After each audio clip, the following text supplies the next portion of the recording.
Good morning, you guys. So I'm still trying to get my computers back up and running. Nithyananda has destroyed both of my computers again. And it's okay. This has been such a beautiful thing. This is why I tell you, even the negative things that happen, especially the negative things that happen, they are our biggest blessings because they bring us out of our comfort zone and they make us go deeper and deeper and deeper into Jesus. So even though you may have an explosion, even though you may have anger and negative feelings, for me, because the only person I've ever had to rely on was Jesus, that's where I go. And every time these narcs attack me, I go deeper and deeper and deeper. Can you see this demon? Oh, it's up here, up close and personal, because I've been cursing at it all day. It's leaving today, okay? It's leaving today. So last night, they astral projected in my house again. I'm laying in my bed. I feel someone touching my breasts. So I have to anoint my house again, which is what I will do. I am going to be doing self-deliverance on these demons because I can't wait any longer. And I really don't care what happens. You see, if I leave the form, I go with Jesus. I don't care anymore. I've also decided that I am now going to the FBI. I'm going to drive to Tampa and go right to the FBI's office. I'm done playing games with these idiots. It really occurred to me. I made a local police department complaint, and of course they did nothing. I filed the online complaints for the online scammers and harassing with the FBI. I filed 8 of them. No one is even contacting me. Now I am going into the office in Tampa. I'm bringing all of my computers in there. I'm bringing all of my cell phones in there. And I'm letting them know what these people are doing to me because I'm not living like this any longer. This demon is getting out of here, and Nithyananda will be burning in hell shortly. It's really all I can say. Now, for these other demons out here, here's what I want to tell you. They are, in fact, covert narcissists. And this is what I have seen in them. And this is what has been rubbing me the wrong way this whole time. My whole entire life, I've been around covert narcissists. Here's the Bible verse that I was looking for the other night that I couldn't find. It's actually Matthew chapter 20, verse 25. It said, Jesus called them together and said, "You know that the rulers of the Gentiles lord it over them, and their high officials exercise authority over them. Not so with you. Instead, whoever wants to become great among you must be your servant. And whoever wants to be first must be your slave. Just as the Son of Man did not come to be served, but to serve, and to give his life as a ransom for many." As Jesus and his disciples were leaving Jericho, a large crowd followed them. It goes into a story. So this is what I was seeing. These so-called pastors, it's all about name and fame for them. It's all about ego. It's all about having a big following. As you saw with one of them that said, "Hey, I reach 1 million people a week." And the other one said, "Don't you think we'll be in a big stadium soon?" The other one that I posted the video yesterday, I'm not saying their names because I'm not getting any copyright strikes on my page. So you will see the videos in the description. The one that I made a video to yesterday about, let's see how you handle your own stress, and I added all those videos on covert narcissists. Well, I want you to see his mindset here because it's very chilling. It's very chilling to see him. He is malignant. He is a malignant narcissist. He has no conscience, and he has no empathy. So let's take a look at what he wrote. As you saw his MO, how he would write messages online and use Bible verses to attack me and call me a demon, right? Okay? This is what he put out, and for me, it just stood out immediately what his mindset is, okay? Because you have to understand these covert narcs, they never see that they do anything wrong. It's always somebody else's fault. So they all feel like I am attacking them now. Forget about what they've done to me. They feel like I am attacking them. Okay? So let's take a listen to this. It says, there were 2 mountains in the life of Jesus that focused on his true identity and mission. On the mountain of transfiguration, his face shone as bright as the sun, yet on Mount Calvary, his face was beaten to a pulp. On the mountain of transfiguration, his clothing was glistening white, yet on Mount Calvary, his clothing was taken from him, and he was bleeding crimson. On the mountain of transfiguration, he had at his two sides two of the greatest men ever to live, Moses and Elijah. Yet on Mount Calvary, he had at his side two murderers. On the mountain of transfiguration, the glory of God overshadowed him. Yet on Mount Calvary, he was alone, forsaken, and in the dark. On the mountain of transfiguration, we hear the Father's voice of commendation. Yet on Calvary Mountain, the Father was silent. How beautiful was Jesus on both mountains. It appears that he feels like he is going through this persecution right now and comparing himself to Jesus, actually. Isn't it amazing what the mindset will do? Okay? I can't believe the sickness. I'm going to put some videos in the description on how to spot the when church turns into a cult, and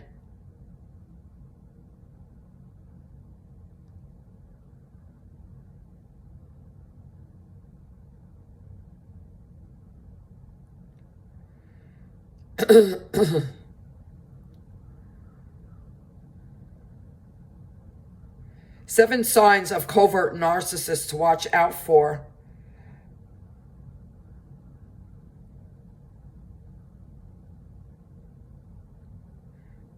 And the demonic spirits behind narcissism.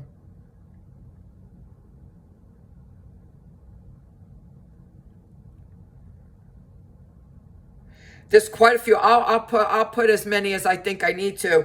Narcissism in ministry, narcissism and the systems it breeds.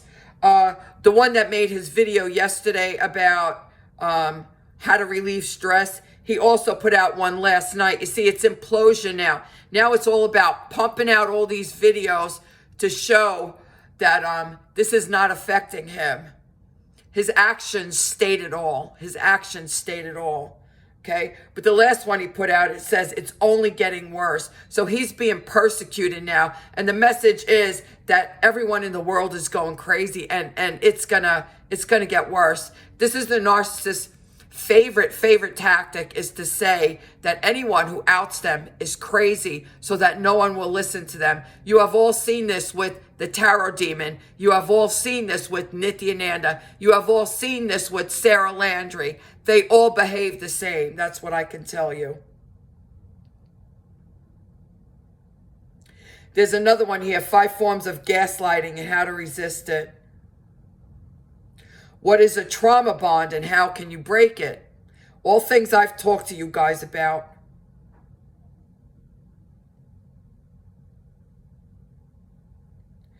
Seven signs of a covert narcissist to watch out for.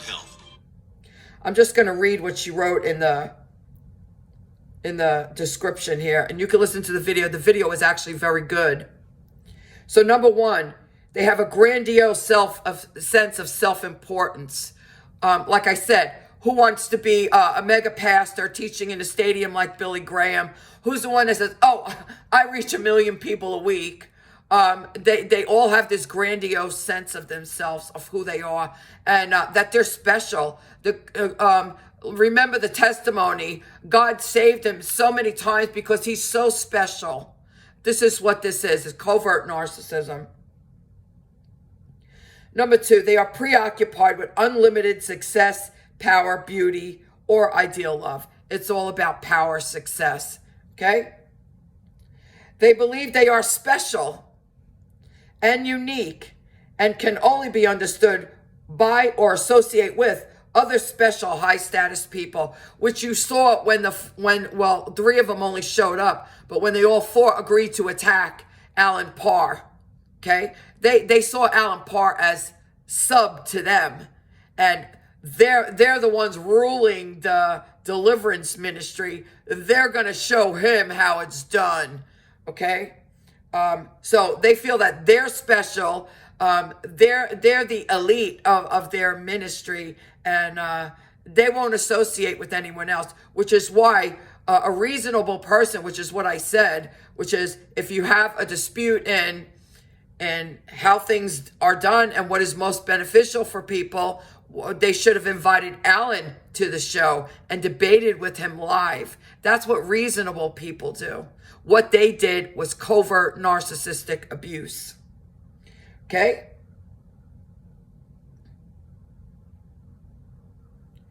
They required excessive admiration. They have a high sense of entitlement, which comes through as unreasonable expectations or automatic compliance with their expectations, which is why what I saw, which is why I told you they all attacked me. How dare I go against what they were saying? When in fact, I was making a needed correction to help save people's lives out here. But how dare I go against them? That's when all these attacks started on me. Number 6, they exploit people. In other words, they take advantage of others to achieve their own goal. They lack empathy, is unwilling to recognize or identify with the feelings and needs of other people. The fact that they all had been attacking me and undermining me and had their do-boy lying about me or lying about what I was telling you about third eye, chakra system, spiritual powers, all of it, they didn't care. None of them apologized. None of them took ownership for their behavior. This is one of the first signs that you look for. None of them took ownership of their behavior. None of them apologized for their actions. None of them did. None of them did. And I want you to understand something. I was even duped by Mike Signorelli. That's all I'm going to tell you. He's the one, he heard me say that I was told by the Holy Spirit to come out and tell everybody about the occult and how dangerous it is. He jumped on it, made that video, which was filled with lies. I came out, made the correction. They all jumped on me. Then the day that I said that I felt the Holy Spirit when he preaches, he actually put out a video saying, this is the correct way you should leave my church. I never said I was a part of his church. I never said he was my pastor. That is ego. That is true ego.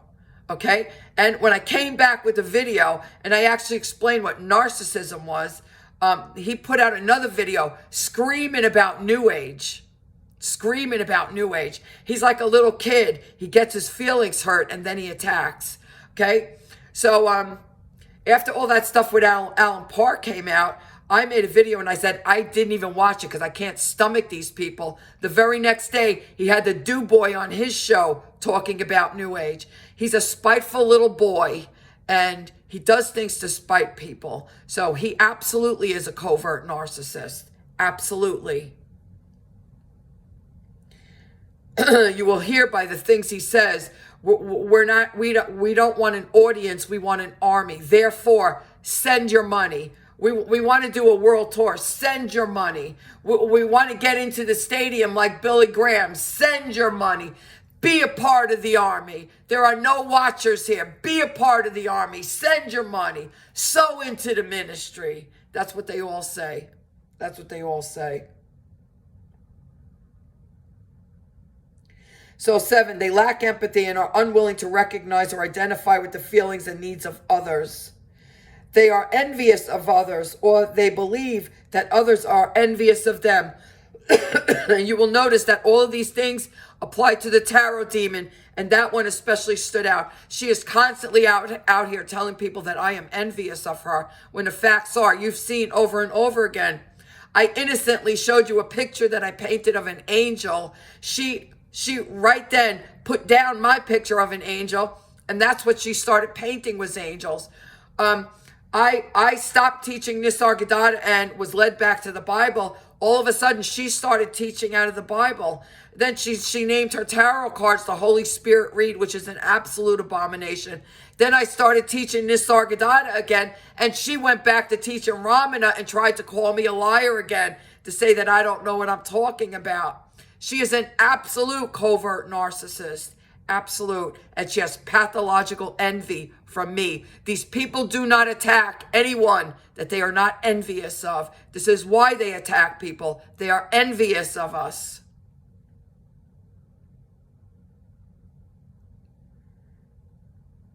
Number 9, they have arrogant, haughty behaviors and attitudes. They don't take any responsibility for anything they do. It's always someone else's fault. They're the best of the best. They're the special ones that God has called. Everyone else is crazy.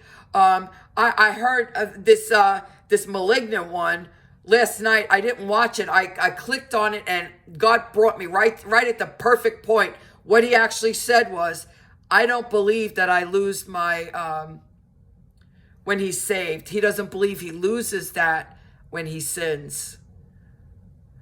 Yet they all preach that you could be out here delivering people, manifesting all these spiritual powers, and go before God and God say, get away from me, I don't know you, sinner. But yet he doesn't feel that way. He doesn't feel that anything is taken from him when he sins. This is the arrogance of this malignant narcissist that he is. And he's one that has no conscience, no compassion. So these are the things you have to look for. They can be very charismatic. They can appear to be very caring at the beginning, or like what they're doing online. You only see them when they're showing you who they want you to see while they're online. But you will see in the deeper behaviors, they have no problem attacking people. They have no problem undermining people. They don't want anyone else to exceed other than who's in their little clique. And you better abide by what they say, or you will not be allowed in their little clique. They surround themselves with yes people and do people, like that do boy. You see, he's not an independent thinker, and that is very easy to see. He is a do boy. This is why the malignant one keeps him around and sends him out to do his dirty work. He is a flying monkey for the malignant one. He absolutely knew he was lying and undermining me. That was the job he was sent out to do, and he absolutely did it. So these are the people that you're looking at, and they're not the only ones, trust me. Satan has moved into the church. This is why Christians are leaving the church in mass droves. And now these people out here want to blacklist the New Age community, who are filled with the majority of Christians.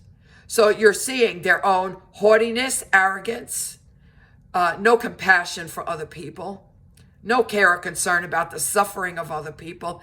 It's all about them. It's all about them being seen as special, specially called by God. And they're going to lead the masses. Send us your money. We're going to lead the masses. We're on a mission here. This is what you have to be careful of. I'm going to put all of these videos in the description. As for Nityananda, he's not even a human being. He's just a demon. That's all I can say. And he will be burning in hell very shortly. I was absolutely given the privilege of watching that happen in the cosmos. It was a beautiful sight. That's all I can say. It was a beautiful sight. And this demon is getting ready to leave here today to join his master. Okay, you guys have a blessed day.